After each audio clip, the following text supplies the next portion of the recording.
आज के इस सेशन में आपका स्वागत है और आज हम चर्चा करेंगे एक और फॉर्मेट के ऊपर जो कि sequence and interaction of processes.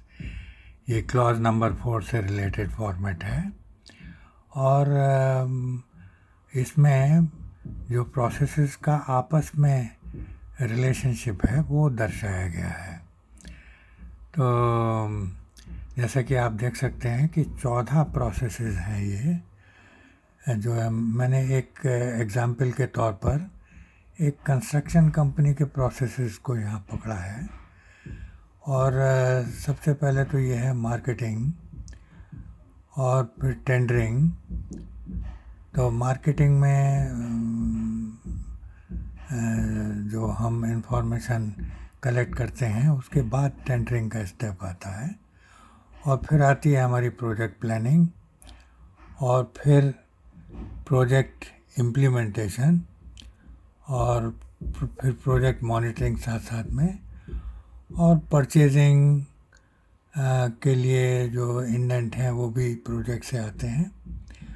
Purchasing है, अकाउंट्स है, एडमिनिस्ट्रेशन है, एचआरडी है, प्रोसेस प्लानिंग है, प्रोसेस कंट्रोल है, कंट्रोल ऑफ डॉक्यूमेंट्स है, इंटरनल ऑडिट है, मैनेजमेंट रिव्यू।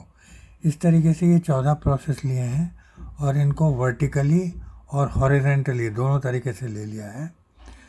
तो इसमें जहाँ पर इंटरेक्शन है प्रोसेस का आपस में, वो जैसे कि टेंडरिंग है, टेंडरिंग जो है मार्केटिंग के साथ में उसका इंटरेक्शन है, इसलिए यस लिखा है भाई। अच्छा, अब आ जाइए प्रोजेक्ट प्लानिंग। अब प्रोजेक्ट प्लानिंग का मार्केटिंग से कोई लेना देना नहीं है, इसलिए यहाँ क्रॉस कर दिया है कि इन दोनों का आपस में कोई इन्फॉर्मेशन एक्सचेंज नहीं है। तो sequence and interaction of processes में इन दोनों का मतलब मार्केटिंग का और ये तीसरे नंबर पे जो प्रोजेक्ट प्लानिंग है, इनका आपस में कोई इंटरेक्शन नहीं है, इसलिए यहाँ पे क्रॉस कर दिया। और इसी तरीके से आगे के जो प्रोसेसेस हैं, प्रोसेस नंबर 6 तक गया है ये जो कि परचेजिंग है, इनका इंटरेक्शन मार्केटिंग के साथ नहीं है। बाकी सारे प्रोसेसेस का इंटरेक्शन एक दूसरे के साथ में है। तो सब जगह हमने वाई वाई वाई लिखा हुआ है, वाई मीन्स यस। तो ये हमने एक्सेल शीट में बनाया है इसको और 1 से लेके 14 तक इधर ये आप देख सकते हैं कि प्रोसेसेस हैं उसी सीक्वेंस में लिखे हुए, और उसी सीक्वेंस में ये 1 से 14 तक यहाँ लिखे हुए हैं। और आपस में मतलब मार्केटिंग का मार्केटिंग से तो कोई लेना देना नहीं है, तो इसको हमने ब्लैंक कर दिया है, ये ब्लैक कर दिया है इस तरीके से। तो एक साइड में ही रिलेशनशिप दिखाई है प्रोसेसेस की, दूसरी तरफ भी प्लॉट हो सकता है मगर उसका कोई फ़ायदा नहीं है। एक साइड में ही जो प्रोसेसेस का इंटरेक्शन है वो हमने दिखाया हुआ है इसमें। और आपको मैं बता दूं कि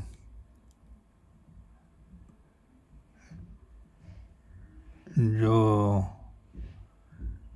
इसकी जो नीचे के साइड का पोर्शन मैं आपको दिखाता हूँ। अभी नीचे में लीजेंड हमने दी हुई है जहाँ पे कि x है, x का मतलब नो इंटरेक्शन और y का मतलब यस इंटरेक्शन है। तो इस तरीके से जहाँ जहाँ प्रोसेसेस में इंटरेक्शन है वो हमने यस से दिखाया हुआ है कि यस इन प्रोसेस का। फॉर एग्ज़ाम्पल कोई भी आप ले लें यहाँ पे, जैसे टेंडरिंग का है, तो टेंडरिंग का इंटरेक्शन जो है, टेंडरिंग यहाँ पर भी है ऊपर। टेंडरिंग का इंटरेक्शन प्रोजेक्ट प्लानिंग से भी है, प्रोजेक्ट इम्प्लीमेंटेशन से भी है, क्योंकि टेंडरिंग जो है वो बहुत सारे आपके ऐसे एक्शंस हैं जिसमें कि ये इंटरेक्ट करता है इस प्रोसेस से। और इसी तरीके से अकाउंट्स है, परचेजिंग है, तो टेंडरिंग का परचेजिंग से भी लेना देना है, क्योंकि परचेजिंग से ही तो वो डेटा उठाते हैं, डेटा लेते हैं और तब वो टेंडर की कंप्लीशन करते हैं। तो इस तरीके से परचेज़ के साथ में उसका रिलेशनशिप है। अब ये रिलेशनशिप का जो कंसेप्ट है हर एक ऑर्गेनाइजेशन में अलग अलग हो सकता है, अपने हिसाब से हो सकता है।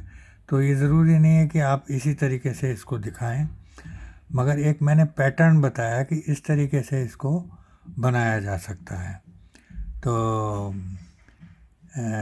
ये जो है 14 प्रोसेस मैंने लिए हैं, और जिस ऑर्गेनाइजेशन में कम है प्रोसेस, फॉर एग्ज़ाम्पल 8 ही हैं, तो उनको 8 के इधर भी 8 होंगे और इधर भी 8 होंगे।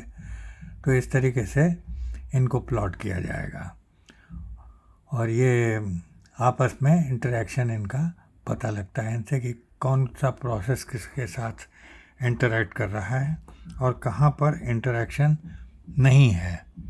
तो वो भी इससे पता लग जाता है कि कहाँ इंटरेक्शन नहीं है। अब ये आप देखें कि ऊपर में हमने ये टाइटल दिया हुआ है ऑर्गेनाइजेशंस नेम, तो कंपनी का नाम जो है वो यहाँ आ जाएगा, और sequence and interaction of processes ये इस डॉक्यूमेंट का टाइटल है, तो वो यहाँ आ जाएगा। और ये नॉर्मली शीट जो है ये आपके जो क्वालिटी मैनुअल है उसमें दी जाती है ये शीट। और sequence and interaction of processes जो है वो क्वालिटी मैनुअल का एक हिस्सा बन जाती है, क्योंकि वहाँ पे हमने ब्रीफ में अपने प्रोसेसेस के बारे में समझाया हुआ है, और रोल्स एंड रिस्पॉन्सिबिलिटीज़ भी क्वालिटी मैनुअल में आती हैं, और ब्रीफली प्रोसेसेस का डिस्क्रिप्शन भी आता है टेबुलर फॉर्म में। तो मैं हो सकेगा तो ज़रूर आपसे शेयर करूँगा एक प्रोसीजर मैनुअल, और साथ में क्वालिटी मैनुअल भी। तो ये हमारा एक और दूसरा फॉर्मेट मैंने आपके साथ में आज शेयर किया है।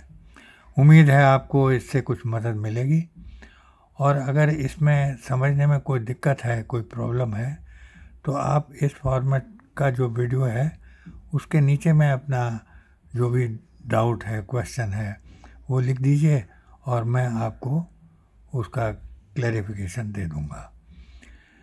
तो अगर मेरे वीडियोज़ आपको पसंद आ रहे हैं तो आपस में शेयर भी कर लीजिए, और मुझे लाइक भी दे दीजिए, और थम्स अप दीजिए उसका। और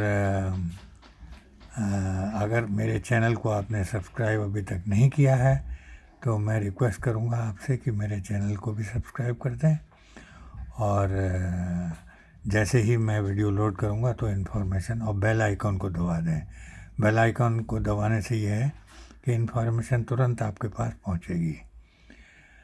तो मिलते हैं फिर अगले संडे किसी और फॉर्मेट के साथ में, और इसमें इस फॉर्मेट में अगर कहीं कोई डाउट है तो मुझे आप ज़रूर इसके नीचे लिख दीजिएगा, तो मैं क्लैरिफाई कर दूँगा। Thank you very much and bye, and see you next Sunday. अगले संडे फिर मिलते हैं रविवार को, और तब तक के लिए नमस्ते, बाय बाय।